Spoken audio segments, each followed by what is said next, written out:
Double smart. Puri Jagannadh గారి డైరెక్షన్లో Ram Pothineni, Sanjay Dutt and Kavya Thapar గారు లీడ్ రోల్స్గా చేసిన ఈ మూవీ ఇప్పుడే చూసొచ్చా. ఇంకా 2 hours 42 minutes రన్ టైం ఉన్న ఈ మూవీ చూసాక నాకైతే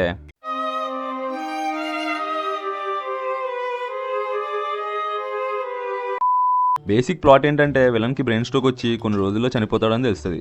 సో ఇంకా తన మెమరీని వేరే వాళ్ళకి పెట్టాలనుకుంటాడు. ఇందులోకి హీరో ఎలా వచ్చాడు, ఏం చేశాడు అన్నదే మిగతా స్టోరీ. ప్రొడక్షన్ వాల్యూస్ అయితే బాగానే ఉన్నాయి. సాంగ్స్ అయితే జస్ట్ యావరేజ్. బీజిఎం అయితే చెప్పుకునేలా ఏం లేదు. అసలు పార్ట్ 1లో ఉండే సాంగ్స్కి ఈ మూవీలో సాంగ్స్కి అస్సలు మ్యాచ్ లేదు. ఫస్ట్ ఆఫ్ అయితే ఎప్పుడెప్పుడు అయిపోద్దా అనిపించింది. అక్కడక్కడ అలీగారి అడల్ట్ కామెడీతో కొంచెం బాగానే ఉంది, అది తప్ప ఇంకేం అనిపించలేదు. Part 1 characterization driven and part 2 story driven అని చెప్పారు, కానీ ఇందులో క్యారెక్టరైజేషనే ఉంది కానీ స్టోరీ పెద్ద ఏం లేదు.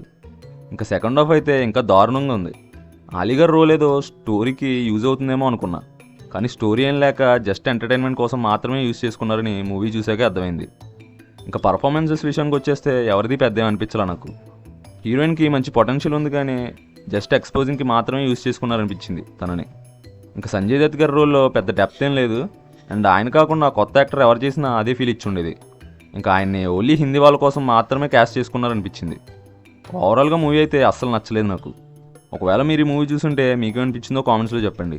మీకు కనుక నా రివ్యూ నచ్చితే వీడియోని లైక్ చేసి మీ ఫ్రెండ్స్తో షేర్ చేయండి. ఇంకా ఇలాంటి రివ్యూస్ కోసం మన ఛానల్ని సబ్స్క్రైబ్ చేసుకోండి. ఇంకో వీడియోతో మళ్ళీ కలుస్తా. బాయ్ మావా.